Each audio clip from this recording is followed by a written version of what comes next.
Cette semaine, avec nos participants, on entre dans le vif du sujet, le territoire. Bienvenue à Hochelaga-Maisonneuve! Comme notre travail de création est basé en grande partie sur le quartier Hochelaga-Maisonneuve, on cherche à savoir ce qui peut être inspirant dans notre environnement.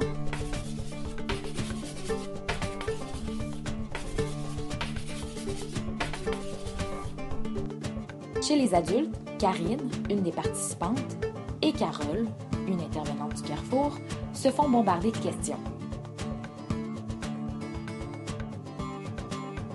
Pour Karine et ses 6 enfants à charge, c'est son nouveau logement qui est l'édifice le plus beau du quartier. Ça fait du bien d'avoir de la place. Elle magasine, devinez où? Au Costco. Et elle rêverait d'habiter en campagne, dans une maison isolée de tout pour permettre à sa marmaille de crier et s'épivarder sans crainte de déranger les voisins. Attendez une minute. Il y a une question qui nous brûle tous les lèvres. Que pensent nos participants du stade olympique? C'est un édifice phare du quartier, non? Le mât du stade est visible de presque partout à Montréal.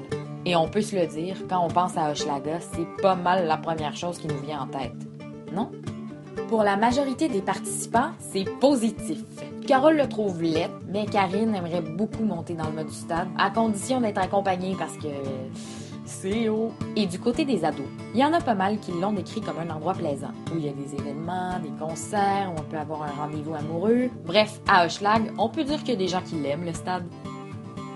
Avec les ados, on a fait un exercice semblable à celui du groupe adulte, mais ils sont un peu trop nombreux pour faire ça en tête-à-tête. On a donc écrit les questions sur des petites feuilles qu'on a affichées un peu partout dans la salle de répète. Les jeunes circulaient et écrivaient eux aussi leurs réponses sur des post-it qu'ils collaient ensuite près de la question. Ça a donné une espèce de tempête d'idées collectives fort intéressante. Certains nous ont parlé de la démolition de l'école Barry. Je vous rafraîchis la mémoire. L'école primaire Barry est un bâtiment centenaire qui est fermé depuis 4 ans parce qu'il est infesté de moisissures. C'est un drame qui a fait beaucoup jaser. Puisque l'école a été jugée irrécupérable, la commission scolaire et les instances gouvernementales concernées ont statué pour une démolition presque complète du bâtiment. Il ne restera que la façade d'origine qui sera intégrée à la nouvelle école.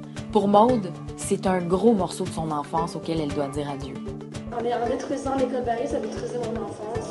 Parce que tous mes moments heureux, je les ai vécus là-bas. Puis j'aimerais ça juste le revoir, juste une seconde, tu sais, juste au revoir, voir tout le monde. C'était vraiment merveilleux, mes années-là. Outre ce drame, on a parlé de choses et d'autres du quartier. Ils sont plusieurs à nous dire qu'ils aimeraient bien visiter le port de Montréal. Certains ne savaient même pas que le quartier est bordé par le fleuve. Zachary et ses amis ont fait du parc Valois leur terrain pour leur jeu de prédilection, les espions. Le décor se construit peu à peu et nos participants repartent la tête remplie d'idées. Mais pour raconter une histoire, il nous faut aussi des personnages. La semaine prochaine, on vous parlera du gars un peu trop gentil pour être vrai, dont Léo Caddy se méfie pas mal. On vous parlera aussi de Jean, le surveillant, une figure marquante pour Maude et Annabelle. Et du beau Sean. OK, bye!